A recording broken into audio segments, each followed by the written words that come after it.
No quiero seguir manteniéndote. Lárgate. Laureano no gritó, ni dudó. Lo dijo como quien da una orden en el trabajo seco directo sin rodeos. La maleta que empujó por el piso de madera me golpeó el tobillo antes de que yo entendiera que iba en serio conmigo.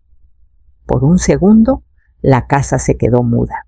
La lavadora zumbaba a mis espaldas, el grifo de la cocina goteaba sin parar, y arriba, algún juguete de los niños tocaba una musiquita apagada.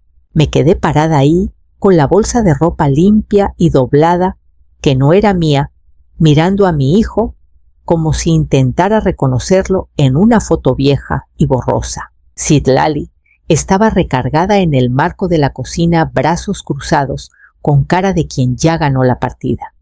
Ni siquiera disimulaba. Sabía que este momento iba a llegar mucho antes que yo. Dejé la bolsa en el suelo.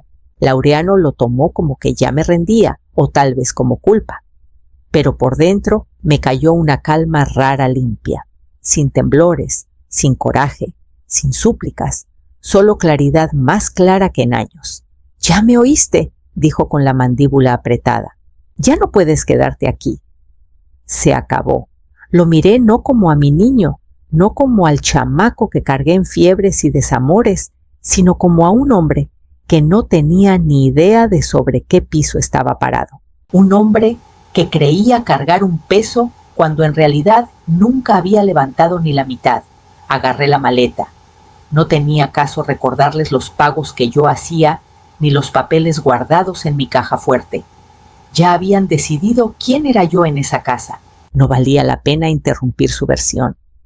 Arriba la casa estaba oscura. La luz de la tarde se desvanecía en las paredes del cuarto. Moví las manos con calma, sacando ropa de los cajones, doblando cada prenda con una firmeza que hasta a mí me sorprendió. Ni temblor ni torpeza. El cuerpo sabía qué hacer y no le pedía permiso al corazón. Nadie me siguió gritando. Nadie subió corriendo las escaleras. Laureano se quedó abajo, caminando de un lado a otro, murmurando con ese tono cortante que usaba cuando llegaba a una cuenta más alta de lo esperado. Que se vaya con alguna amiga, lo oí decir. Ya se las arreglará por una vez. Por una vez. Como si décadas de arreglármela sola hubieran sido puro ruido de fondo que él aprendió a ignorar. Cerré la cremallera de la maleta. El sonido cortó el silencio como una firma final. No me llevé nada sentimental, no porque no me importara, sino porque ya no veía para qué cargar pedazos de una vida que me había sacado a patadas. Lo esencial cupo fácil en la maleta que Citlali sacó del closet del pasillo. Lo demás se quedaba con la casa que ellos sentían tan suya. Cuando bajé, Laureano no me miró a los ojos. Estaba parado en la sala, brazos tiesos a los lados, como esperando que yo armara un pleito que yo no le iba a dar. Citlali seguía en el marco, ahora con cara indescifrable, ya que el momento que quería ya había pasado. «Te abro la puerta», dijo Laureano, estirando la mano al picaporte, como si estuviera despidiendo a un desconocido. Salí sin dudar. La luz del porche parpadeaba arriba, atrapando polvo en el aire. Cuando la puerta se cerró detrás de mí, el ruido me pegó hasta en la columna. El aire de la noche me pegó frío en la cara. Respiré hondo, dejando que el frío se metiera en los pulmones. No dolió. Se sintió necesario como el primer respiro, sin que alguien más me apretara las costillas con sus expectativas. Caminé al coche, encendí el motor y manejé hasta un departamento modesto que había visto semanas antes. El contrato era sencillo. Me dieron las llaves en menos de una hora y pagué el primer mes sin pestañear. El lugar era chico, pero cálido, y al dejar la maleta junto a la entrada, me di cuenta de cuánto espacio hay cuando nadie te pide que te achiques para caber en su mundo. La primera noche en el departamento se sintió raro de tan tranquilo, un silencio que no acusa ni exige. Saqué solo lo necesario, puse una sartén en la estufa y dejé que el simple hecho de cocinar me anclara. El olor a cebolla salteada llenó la cocina chiquita como si el lugar ya fuera mío. Mientras revolvía mi mente, repasó las verdades planas de mi vida, esas que cargué tanto que ya eran como memoria muscular. Crié a Laureano sola. No como heroína, no perfecto, solo firme. Cuando mi marido murió, la casa se sintió enorme las noches eternas, pero Laureano era un niño que confiaba en mí para que su mundo no se cayera. Y lo hice. Cada decisión, cada turno extra, cada día de la Candelaria, trabajando en vez de disfrutarlo. Todo fue por el muchacho, que ahora creía que me había mantenido él. Recordé las cuentas que nunca vio, los momentos que le parecieron fáciles, porque yo ya había limado las asperezas antes de que llegaran a él. Cuando él y Citlali se pasaban de gastos, no era suerte ni destino lo que mantenía las luces prendidas y la hipoteca al día. Era yo pasando plata calladita, cuadrando números, para que siguieran viviendo cómodos. El banco confió en mi crédito mucho antes que en el de Laureano. Por eso, mi nombre estaba arriba en los documentos del préstamo. Él firmó su parte sin leer, pensando que la casa era suya, por ser ya grande. Nunca lo corregí. Pensé que algunas verdades no necesitan decirse. Ahora entiendo que el silencio se confunde con debilidad. Cada recuerdo llegó en pedacitos pequeños, sin drama, sin escenas de película, solo reconocimientos suaves de la vida que armé detrás del telón. Nada dolió. Nada me sorprendió. Eran solo el registro de lo que siempre fue verdad. Cuando terminé de comer el departamento, ya se sentía más como un principio que como una huida. Lavé los trastes, me sequé las manos y me senté junto a la ventana mientras la noche caía sobre la ciudad, lista para pensar qué seguía. No volví a la casa de Laureano ni siquiera para pasar manejando, pero la verdad de lo que pasaba ahí me llegó sola. El correo no miente. Las primeras cartas llegaron 2 semanas después de mudarme estados de cuenta de la hipoteca reenviados a mi nueva dirección. Luego otra y otra. No las abrí de inmediato. Las dejé en la mesa de la cocina, un montoncito callado de consecuencias, esperando que las miraran. Cuando por fin abrí la primera, los números confirmaron lo que ya sentía. Pagos atrasados, multas, avisos. Sin mi parte, el saldo era demasiado para Laureano y Citlali. Habían armado su vida pensando que nada de abajo se iba a mover, que yo siempre iba a tapar los hoyos antes de que se volvieran grietas. Ahora las grietas se abrían.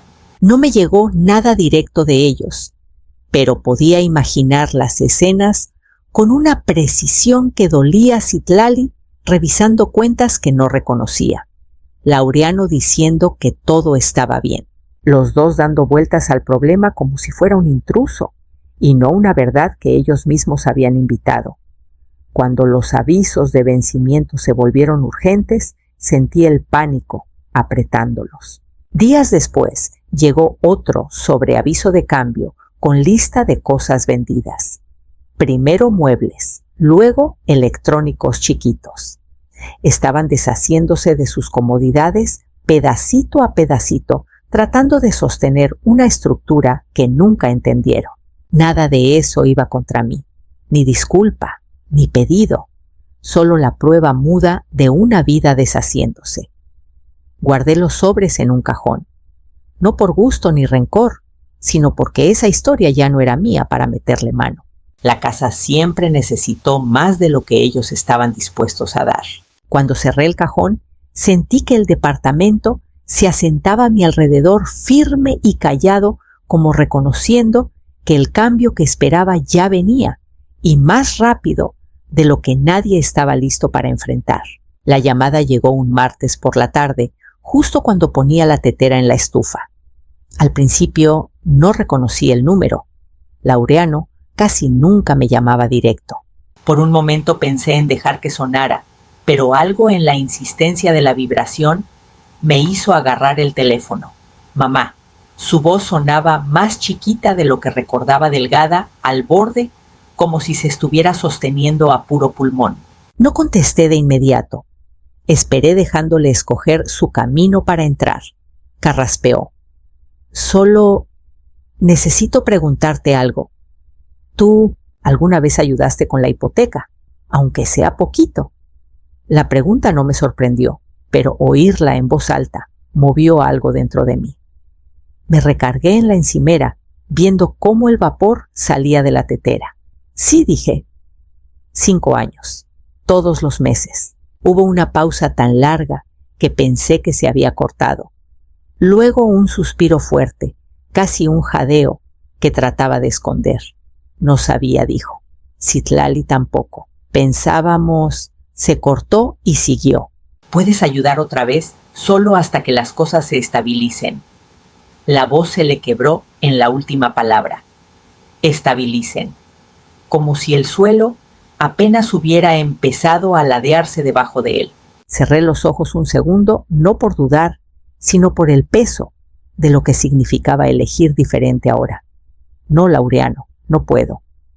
El silencio que siguió pesó más que todo lo que había dicho. No era coraje, era desconcierto, como si el mundo se hubiera movido sin avisar, enseñándole filos que nunca había visto. ¿No quieres?, preguntó al fin más suave. No puedo, repetí, y no quiero. Otro respiro irregular, un ruido de fondo, quizás Citlali, hablando, quizás un cajón cerrándose de golpe. Luego la línea se quedó muda, solo el zumbido de la conexión. Está bien, susurró, aunque esa palabra no sonaba a aceptación, y colgó. Me quedé ahí un rato largo, escuchando el tic-tac suave de la estufa, enfriándose, sabiendo que esto solo era el principio de lo que él iba a aprender. Las noticias del desmoronamiento de Laureano me llegaron en pedazos. Un aviso de su trabajo reenviado a mi dirección.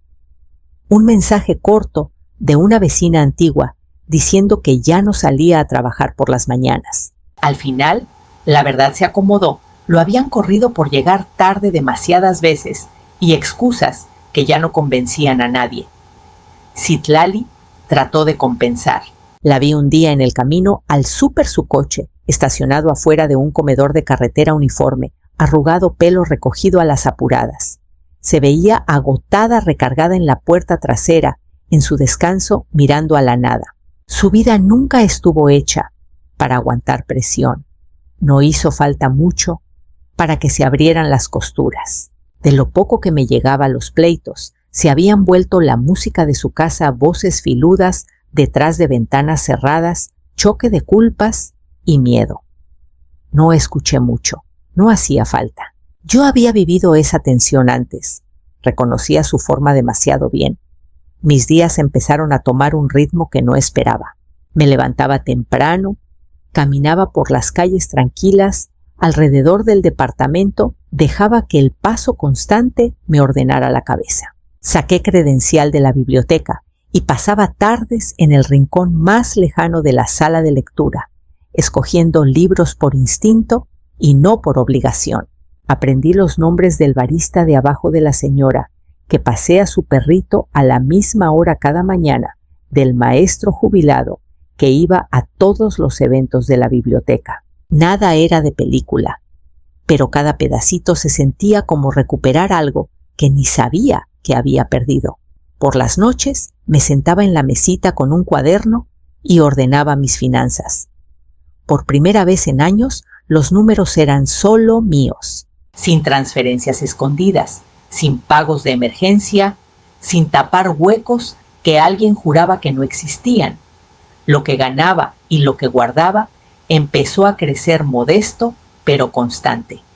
Se me plantó un orgullo callado, sencillo y sólido. Ahora había espacio para respirar, para pensar, para imaginar una vida que no estuviera hecha para sostener a otro en pie. Y mientras esa claridad se asentaba, sentía que el siguiente cambio ya venía en camino. La lluvia caía desde la mañana, una cortina constante contra las ventanas que empañaba la calle de abajo. Estaba ordenando recibos en la mesa cuando sonó un golpe suave e irregular en la puerta. No era el ritmo seguro de un repartidor ni el toque conocido de un vecino. Era dudoso, casi como si no estuviera seguro de tener derecho a sonar. Abrí y ahí estaba Laureano con Citlali a un lado y los niños apretujados entre los dos, la ropa arrugada, el pelo mojado por la lluvia y en la cara esa expresión pesada de quien ya no tiene dónde pararse. Mamá, dijo Laureano con voz ronca, ¿podemos quedarnos contigo? Solo hasta que nos pongamos de pie otra vez. Los niños esquivaban mi mirada pegándose más a Citlali. Ella se veía más flaca que la última vez gastada, de una forma que decía que la pelea se les había acabado mucho antes de llegar a mi puerta. No contesté de inmediato. Dejé que el silencio se estirara, no como castigo, sino como espacio para verlos claro, para recordar todo lo que nos trajo hasta aquí, para medir qué parte de mí quería abrir la puerta y qué parte ya había aprendido a no hacerlo. Laureano tragó saliva mirando dentro del departamento, como midiendo cuánto lugar había, cuánto estaría yo dispuesta a dar. En vez de hacerme a un lado, abrí el cajoncito junto a la puerta y saqué un papelito. Escribí una dirección, lo doblé una vez y se lo puse en la mano. ¿No nos quedamos aquí?, preguntó confundido. Ahí es a donde van, dije. Nuestra casa. Parpadeó ante la palabra sin entender todavía. Yo la había recuperado callada, paso a paso, con registros de pagos, declaraciones notariadas y el peso legal de haber sido la dueña principal desde siempre. La casa que él creía su salvavidas siempre había descansado en mi firma. Laureano miró la dirección, luego dio un paso atrás, la lluvia pegándole en las pestañas, ya sintiendo que el suelo se movía debajo mientras nos encaminábamos a lo que seguía. Llegamos justo cuando la lluvia se calmó en una neblina, dejando el driveway resbaloso y el jardín apagado bajo un cielo gris. Abrí la puerta principal y me hice a un lado, dejando que Laureano entrara primero. Avanzó dudando, como esperando que la casa lo recibiera como antes, pero se congeló al levantar la vista hacia la pared del recibidor. El aviso estaba ahí, a la vista, pegado prolijo junto al interruptor. Un aviso de ejecución hipotecaria, dirigido no a él, no a Citlali, sino a mí. Aurelia Vance, propietaria única. Su cara se quedó quieta, esa quietud que no es solo sorpresa, sino el entendimiento lento de algo negado por mucho tiempo. Leyó el nombre una vez, luego otra, como si repitiéndolo pudiera cambiarlo. Esto va a tu nombre, dijo bajito. Siempre fue así, respondí. No se dio la vuelta, pero los hombros se le encogieron metiéndose hacia adentro. Vi el momento exacto en que se rompieron las ilusiones, la creencia de que la casa era suya, de que ser adulto significaba ser dueño automático, de que yo solo había sido un accesorio en su vida y no quien había armado la estructura. Citlali entró detrás agarrando fuerte las manos de los niños. Su mirada saltó al aviso, luego a él, como esperando ver cómo se anclaba en una verdad que nunca imaginó enfrentar. Pasé junto a ellos hacia la sala. La casa se sentía distinta, ahora más vacía, más callada, pero seguía siendo mía en lo que importaba. Me di la vuelta para verlos. Si se quedan aquí, dije con voz pareja, se quedan como inquilinos. La renta se paga a tiempo. Las reglas de esta casa se respetan. Y los límites que antes se ignoraron, ahora no se van a ignorar. Laureano por fin me miró. Los ojos bien abiertos, desconcertado, pero ya sin desafío. ¿Inquilinos?, repitió como probando la palabra, midiendo su peso. Es la única forma de seguir, dije. Si quieren techo, Esas son las condiciones. Los niños se movieron nerviosos. Citlali bajó la mirada. Laureano asintió una vez lento, casi con dolor, aceptando la forma de su nueva realidad. Lo vi absorberlo todo, sabiendo que esto no era el final de la plática, sino el comienzo de lo que viniera después. Aceptaron las condiciones sin pelear.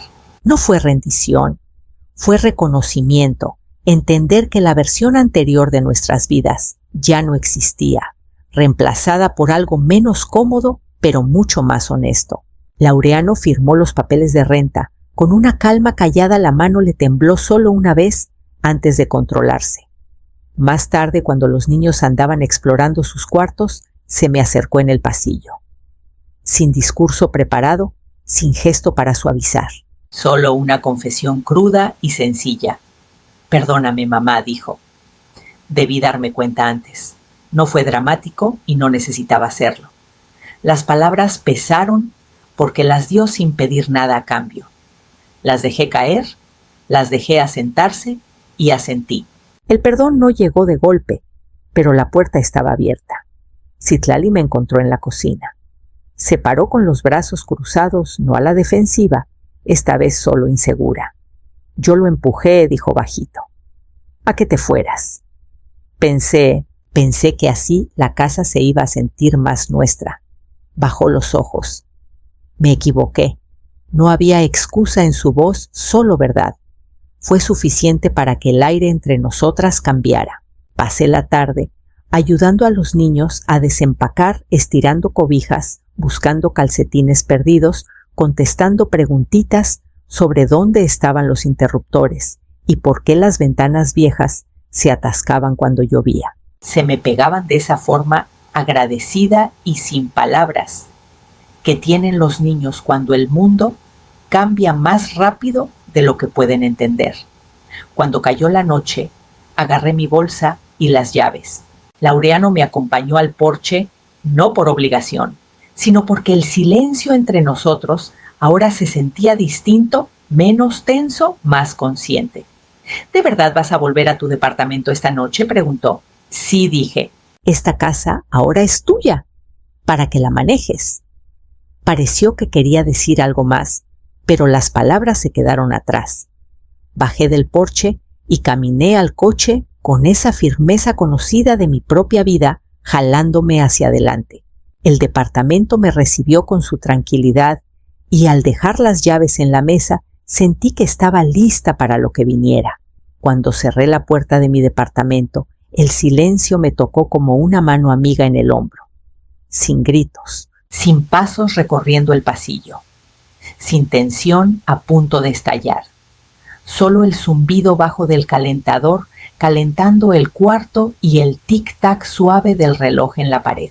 Me quité los zapatos y puse una taza en la mesa llenándola con agua caliente y una bolsita de té que guardo para noches como esta, rituales sencillos que ya empezaban a dar forma a mis días. Mientras subía el vapor, envolví las manos alrededor de la cerámica y sentí que la respiración se me soltaba de una forma que ni había notado que estaba conteniendo. Sentada ahí, en el departamento chiquito que solo tenía lo que yo quise traer, por fin entendí algo que ignoré por años. El amor sin límites no es devoción, no es sacrificio. Es desaparecerte lento, callado y completo.